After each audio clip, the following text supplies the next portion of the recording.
Today 24 news सत्य परिस्थितीचा सविस्तर आढावा। अकोट पंचायत समिती कार्यालयावर आज सामाजिक कार्यकर्ते पूर्णाजी खोडके यांच्या नेतृत्वात घरकुल लाभार्थी, दिव्यांग बांधव, महिला, शेतकरी, युवक आणि नागरिकांनी एक दिवसीय धरणे आंदोलन सुरू केलंय। घरकुलाचे प्रलंबित हप्ते, मोफत वाळू, घरकुल मंजुरीची थकीत रक्कम, वंचित लाभार्थ्यांना घरकुल मंजुरी तसंच इतर प्रलंबित मागण्यांसाठी आंदोलनकर्त्यांनी पंचायत समितीसमोर ठिय्या मांडला। आंदोलनस्थळी लाभार्थ्यांनी कवले हातात घेऊन शासन आणि प्रशासनाचे लक्ष वेधण्याचा प्रयत्न केला। अनेक लाभार्थ्यांनी कर्ज काढून घरकुलांचे बांधकाम सुरू केलं, मात्र हप्ते वेळेवर न मिळाल्यानं घरे अर्धवट अवस्थेत असल्याचा आरोप करण्यात आला। पूर्णाजी खोडके यांनी सांगितलं की वाढीव 50,000 अनुदानाच्या अंमलबजावणी सुरुवात झाल्याबद्दल शासन आणि प्रशासनाचे आभार आहेत, मात्र उर्वरित मागण्या अद्याप प्रलंबित असल्यानं आंदोलन सुरू ठेवण्याचा निर्णय घेण्यात आलाय। लाभार्थ्यांना संपूर्ण न्याय मिळेपर्यंत संघर्ष सुरू राहणार अशी भूमिका त्यांनी स्पष्ट केली। आंदोलनात मोठ्या संख्येनं घरकुल लाभार्थी, दिव्यांग बांधव, महिला, शेतकरी आणि विविध सामाजिक संघटनांचे पदाधिकारी सहभागी झाले। पंचायत समिती परिसर घोषणांनी दणाणून गेलाय। मागण्यांवर तातडीनं निर्णय न झाल्यास पुढील काळात आंदोलन अधिक तीव्र करण्याचा इशाराही आंदोलनकर्त्यांनी दिलाय।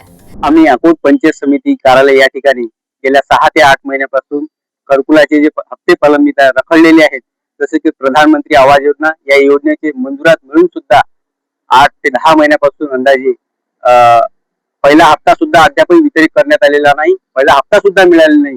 जसे की बाकी योजनेचे जे हप्ते आहेत 6 ते 8 महिन्यापासून रखडलेले आहेत आणि ते लाभार्थी कोणाचे अर्धवट आहे। तर सध्या पावसाळ्याचे दिवस आहे, पावसाळा समोर आहे, सध्या वरून त्यांना तोडा टाकून प्रकृती चिंताजनक आणि गरिबी असल्यामुळे घर आपले पूर्ण झालेले नाही, अर्धवट आहे घर आणि प्रशासनाने त्यांचे हप्ते रखडलेले आहेत, सरकारने हप्ते रखडलेले आहेत।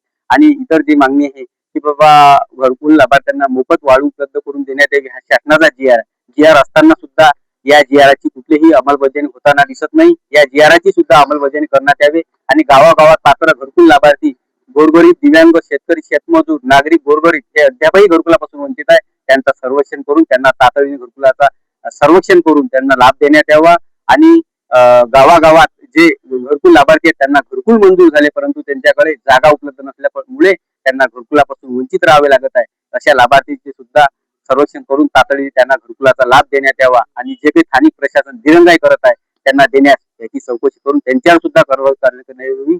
आणि इतर जे आहे की पातूर तालुक्यात प्रकार घडलेला आहे की बाबा आता घरकुल लाभार्थ्यांची जी मजुरीची रक्कम आहे ते मजुरीची रक्कम थेट दुसऱ्यांनीच काढलेली, म्हणजे त्या लाभार्थ्यांना मिळालीच नाही, दुसऱ्याचे खाते दाखवून रोजगार सेवक आणि इतरांनी ते काढून घेतलेले आहे। अशा 5 जणांवर गुन्हा दाखल, रोजगार सेवक आणि संबंधितांवर गुन्हा दाखल झाला आहे। आपल्या तालुक्यात सुद्धा असा प्रकार आहे की घरकुल लाभार्थ्यांना त्याची जे रक्कम आहे ते मिळालीच नाही, ते परस्पर बाकीचे खाते दाखवून काढण्यात आलेली आहे। अशा लाभार्थी याची सुद्धा चौकशी करून संबंधित याच्यावर कारवाई करण्यात यावी, चौकशी करण्यात यावी आणि गावागावात जे प्रलंबित घरकुलाची प्रलंबित प्रश्न आहेत याच्यावर गावागावात शिबिरे घेण्यात यावी।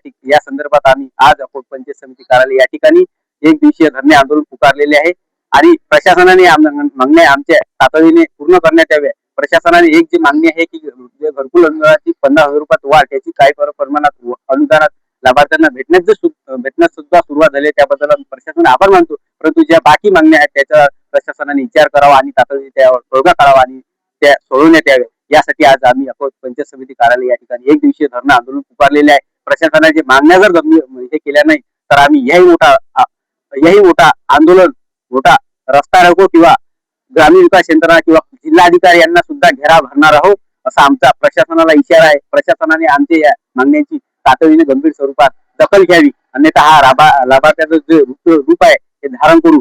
आम्ही आज पंचायत समितीवर जे घरावर अर्धवट आहेत तर हे कौलाचे तुकडे आणलेले आहेत, काही लोकांच्या घरात कौला आहेत, कौलाची सुद्धा गंभीर परिस्थिती आहे, परंतु प्रशासनाने याची दखल घ्यावी अशी आमची प्रशासनाला हात जोडून आता सुटलं, नम्रही सुटलं, पण प्रशासनाला गंभीर इशारा की प्रशासनाने याची तातडीने काही दिवसात तातडीने याची दखल घ्यावी, अन्यथा मोठ्या आंदोलन आणि मोठ्या आग्रह स्वरूपात रस्ता रोको किंवा जिल्हाधिकाऱ्यांना किंवा ग्रामीण विकास यंत्रणेच्या अधिकाऱ्यांना सुद्धा घेराव घालू असा आमचा प्रशासनाला इशारा आहे। महाराष्ट्र टुडे मराठीसाठी ब्युरो रिपोर्ट संजय दास, अकोट, अकोला।